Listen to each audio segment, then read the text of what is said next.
இயற்கை பேரிடர்கள் ஏற்படும் போது அதிகம் பாதிப்பிற்கு உள்ளாகும் பெண்கள் மற்றும் குழந்தைகள் தங்களை எவ்வாறு தயார்படுத்திக் கொள்ள வேண்டும் என்பதற்கான கருத்தரங்கு அண்ணா பல்கலையில் நடைபெற்றது. பருவநிலை மாற்றத்தால் பெண்களுக்கும் குழந்தைகளுக்கும் ஏற்படும் பாதிப்புகள் குறித்த விழிப்புணர்வு பயிலரங்கம் அண்ணா பல்கலைக்கழகத்தில் உள்ள விவேகானந்தா அரங்கில் நடைபெற்றது. இக்கருத்தரங்கை அண்ணா பல்கலைக்கழகத்தின் பருவநிலை மாற்றம் மற்றும் தகவல் அமைப்பு ஆய்வு மையமும் ஊரக கல்வி மற்றும் பொருளாதார மேம்பாட்டு நிறுவனமும் இணைந்து நடத்தின. இயற்கை பேரிடர்கள் ஏற்படும் போது அதிகம் பாதிப்பிற்கு உள்ளாகும் பெண்கள் மற்றும் குழந்தைகள் தங்களை எவ்வாறு தயார்படுத்திக் கொள்ள வேண்டும் என்பதை விளக்குவதற்காக இது நடத்தப்படுவதாக அண்ணா பல்கலைக்கழக பருவநிலை மாற்றம் மற்றும் தகவல் அமைப்பு ஆய்வு மையத்தின் இயக்குனர் ராமச்சந்திரன் தெரிவித்தார். இந்தியா, தாய்லாந்து, இந்தோனேசியா போன்ற வளரும் நாடுகள், எஸ்பெஷலி தெற்காசிய நாடுகளில் அதிக பேரிடர்கள் வரும்போது பாதிக்கப்படுபவர்கள் பெண்களே.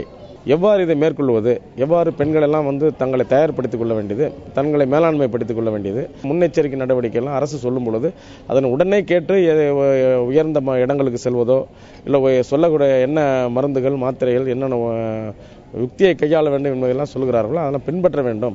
அந்த பின்பற்றக்கூடிய வழியிலே இன்றைக்கு பயிலரங்கம் வைத்திருக்கோம். பள்ளி கல்லூரி மாணவிகள் மற்றும் பெண்கள் கலந்து கொண்ட இக்கருத்தரங்கில் பல்வேறு நிபுணர்கள் கலந்து கொண்டு விளக்கம் அளித்தனர். முன்னதாக நடந்த இக்கருத்தரங்கின் தொடக்க நிகழ்ச்சியில் அண்ணா பல்கலைக்கழக துணைவேந்தர் மன்னர் ஜவஹர், தமிழ்நாடு மாநில மகளிர் ஆணைய தலைவர் சர்க்குண பாண்டியன் ஆகியோர் கலந்து கொண்டனர்.